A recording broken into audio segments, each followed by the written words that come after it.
بسم اللہ الرحمن الرحیم۔ السلام علیکم ناظرین، میں جی ساکی ہوں، غلام عباس ساکی، چشم ساکی کے ساتھ۔ آج 27 اگست 2024 کا دن ہے اور صبح کے 6 بجے ہیں۔ ناظرین، اہم خبریں ہیں۔ ایک تو گڈو سے لے کر سمندر تک، کوٹری سے آگے تک، جہاں تک سمندر میں پانی گر جاتا ہے، اب وہاں تک درمیانے درجے کا سیلاب ہے اور اوپر بارش ہو رہی۔ رات گئے بھی خاصی بارش ہوئی ہے مختلف علاقوں میں، اور پانی جو ہے فٹوں کے حساب سے کھڑا ہوا ہے، اور کہیں ابھی بادل چھائے ہوئے ہیں، تو مطلب ملا جلا سا رجحان ہے۔ کل ملا کر ہم کہہ سکتے ہیں کہ موسلادھار اور شدید بارش تھی۔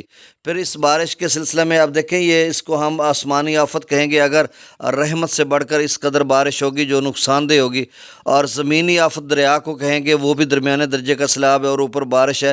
پھر ایسے میں کوہ کیرتھر میں بھی شدید فلیش فلڈنگ کی بات کی جا رہی ہے، اس کا بھی پانی سندھ میں آئے گا کچھ، اور بلوچستان میں جائے گا۔ بلوچستان کے ندی نالے جو ہیں وہ بھی پھریں گے، جس طرح سے اگلے 3-4 روز کے حوالے سے بتایا گیا ہے۔ پھر کوہ سلیمان کا پانی جو ہے، ڈیچی خان راجن پور کا نلوں کا پانی وہ بھی ہے، اور رات کے جو کل بلکہ گزشتہ چند دنوں سے جو بارش ہوئی تھی پہلے، اس کا پانی تو انہوں نے روکا ہے۔ رجحان شہر کے ساتھ اریگیشن ڈپارٹمنٹ کا محکمہ بھی ہے، اور ساتھ ہیوی مشینری لگی ہوئی ہے، اور مزید بنا رہے ہیں کچھ مزید اضافی بند بنا رہے ہیں اس حوالے سے کہ شاید اگلے 2-3-4 روز میں ٹورینشل فلو زیادہ بڑھے، یا ڈیچی خان راجن پور کوہ سلیمان کا زیادہ پانی آئے اور وہ رجحان شہر کو بھی بچائیں اور دیگر علاقوں کو بھی۔ تو کوشش کر رہے ہیں کہ مزید باندھ بنا کر اس کو روکا جائے۔ اگر وہ زیادہ آ جائے گا تو دیکھتے ہیں کہ وہ رک پائے گا یا نہیں۔ اگر بریچ ہو گیا تو پھر وہ سارا پانی انڈس میں، دریا سندھ میں آئے گا، اور گڈو پہلے سے 3.5 لاکھ کے رینج میں کھڑا ہے، تو پھر صورتحال خراب ہو سکتی ہے۔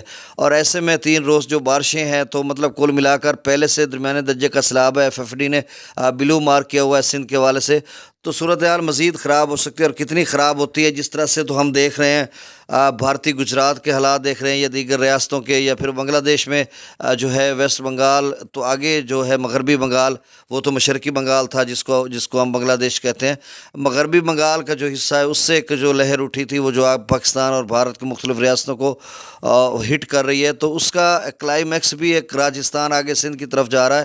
تو ادھر جو بارشوں کی وجہ سے صورتحال پیدا ہوئی ہے، اسی طرح کی سندھ میں بھی مزید پیدا ہو سکتی ہے۔ آپ دیکھو کیا صورتحال بنتی ہے۔ دوسرا، NDMA نے رات گئے کہا تھا کہ جنوبی پنجاب، وسطی اپر پنجاب کے مختلف علاقوں میں بارش ہوگی، اور رات گئے کوئی اتنی خاطر خواہ بارش نہیں ہوئی۔ خانیوال، ملتان کی بات کرتے، بادل چھائے رہے ہیں، کوئی اس قدر طاقتور سپیل نہیں تھا جو ڈاؤن پور یا اس طرح ایکسٹریملی ہیوی رین فال کرتا، تو اس طرح کی صورتحال نہیں تھی۔ آج کا بھی انہوں نے کہا ہوا ہے، کل کا بھی کہا ہوا ہے۔ جنوبی پنجاب کے اکثر علاقے انہوں نے لکھے ہوئے ہیں، وسطی پنجاب، اپر پنجاب کے۔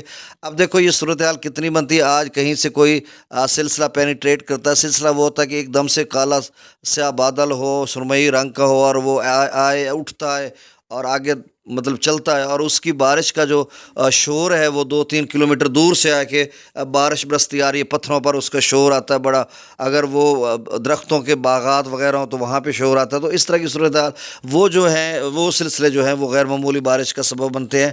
اب دیکھو اس طرح کی کیسی بارش کب آتی ہے۔ دوسرا، یہ ساری جو پاکستان بھر میں اگلے 3-4 روز میں بارشوں کی پیشگوئی کی جا رہی ہے، کیونکہ گلگت بلتستان، آزاد کشمیر، خیبر پختونخوا، بلوچستان، سندھ اور پنجاب میں، اور اس کے ساتھ جموں و کشمیر، بھارتی پنجاب، ہماچل پردیش اور راجستھان، تو کل ملا کر اس خطے میں جو ہے وہ بارش کی بھی صورتحال ہے، اور سیلاب کی سی بھی، اور فلیش فلڈنگ کی بھی۔ اور جو مشرقی شمالی علاقوں میں جو افغانستان کے ایک بارش کا سلسلہ تھا، اس کا بھی اثر ہے کابل کے کیچمنٹ ایریاز میں، اور دریا کابل کے کیچمنٹ ایریاز میں، اور ساتھ جو ہے دریا تربیلا ڈیم کا جو دریا سندھ کے کیچمنٹ ایریاز ہیں اپر علاقوں میں، وہاں پہ بھی کچھ بارش کا ادھر سے امکان ہے اور کچھ ادھر سے۔ تو کل ملا کر صورتحال یہ ہے کہ جو ہے شاید دریاؤں کے بہاؤ میں روانی ہو جائے، یا کچھ زیادہ اضافہ ہو جائے۔ ابھی کسی ادارے نے کوئی ہائی الرٹ نہیں جاری کیا کسی بھی دریا کے حوالے سے کہ کسی دریا میں کوئی سیلابی صورتحال بنتی ہے۔ اداروں نے کچھ نہیں بتایا اگلے 4-5 روز میں کیا صورتحال اختیار کرتی ہے یہ بارش، اب دیکھنا ہوگا۔ دریاؤں کا ڈیٹا میں شیئر کر دیتا ہوں۔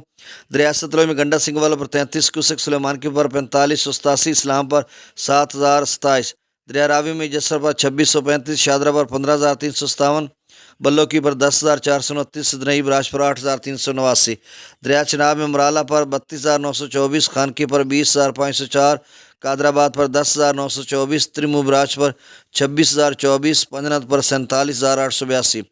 دریا جیلم میں منگلا ڈیم سے 8,000 کیوسک رسول پر سے اخراج نہیں ہو رہا۔ دریا سندھ میں سکردو پر 1,08,000، پی برج پر 1,51,000، بشام پر 1,59,000، تربیلا ڈیم سے 1,55,400 کیوسک چھوڑا جا رہا ہے۔